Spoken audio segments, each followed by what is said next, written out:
mianatra eo a-tongotry Jesosy isan'andro. Falomeravantsika tsirairay avindray amin'ity talata ity tonga eto amin'ny lesona ho an'ny lehibe sika alohan'ny dirantsika ny amin'izany nefa dia vavaksika.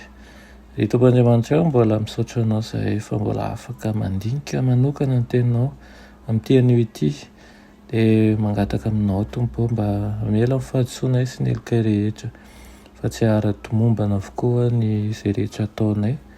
Tompo ampianaro izay ary aoka andeha araka ny sitraponao hatrany aminaran'i Jesosy. Amen.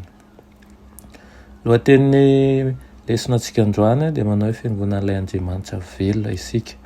Fiangonan'ilay Andriamanitra velona isika.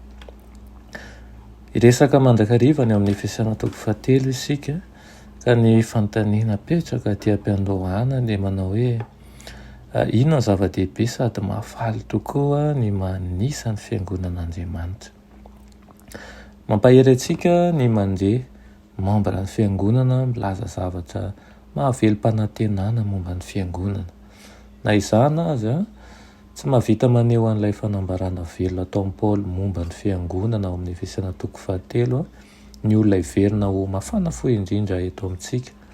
Manomboka mitatitra momba mivavaka nataony ho an'ny mpino a Efesosy Paoly. Miresaka ny famoronan'Andriamanitra ny fiangonana aloha izy ary avy eo mamarana ny tatitra nataony momba n'ilay vavaka.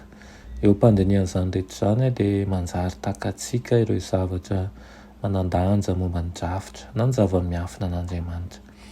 Efa hatry ny fony fahagola no namolavolan'Andriamanitra ny zava-miafina na ny drafitra momba ny fiangonana. Tamin'ny alalan'ny fiainana sy ny fahafatesan'i Jesosy no nahaterahan'io drafitra voaafina hatry ny ela io. Tamin'ny fanambarana no ny anaran'i Paoly ny zava-miafina ny amin'ny fiangonana sy ny fomba mahatonga ny jentilesa ho mpiray fomba tanteraka ao anatin'izany. Mandray anjara i Paoly eo amin'ny fampielezana ny vaovao mahafaly amin'ny mampitory ny haren'i Kristy tsy hitalany amin'ny jentilesa azy. Izay ihany koa moa nahatonga azy nolazaintsika manao hoe apôstôlon'ny jentilesa.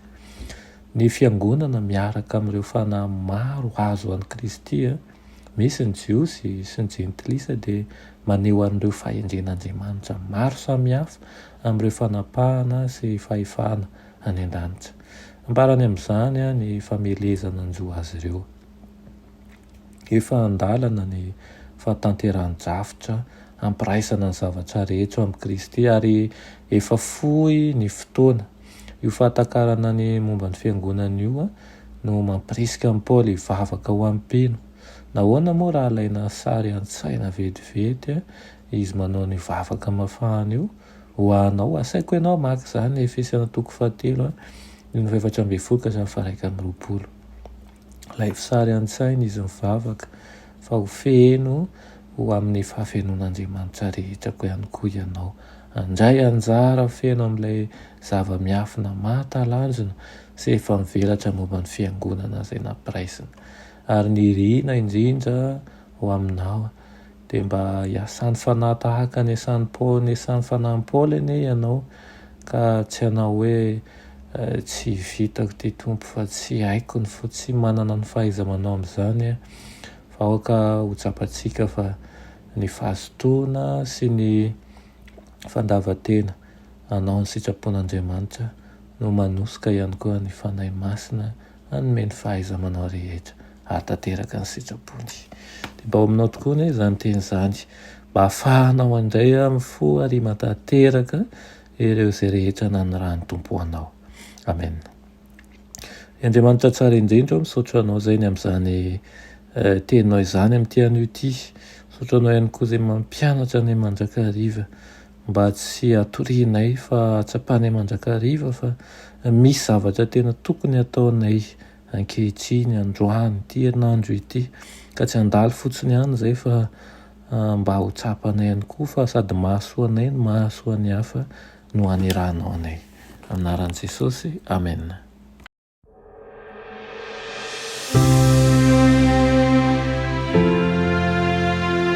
mianatra eo a tongotry Jesosy isan'andro.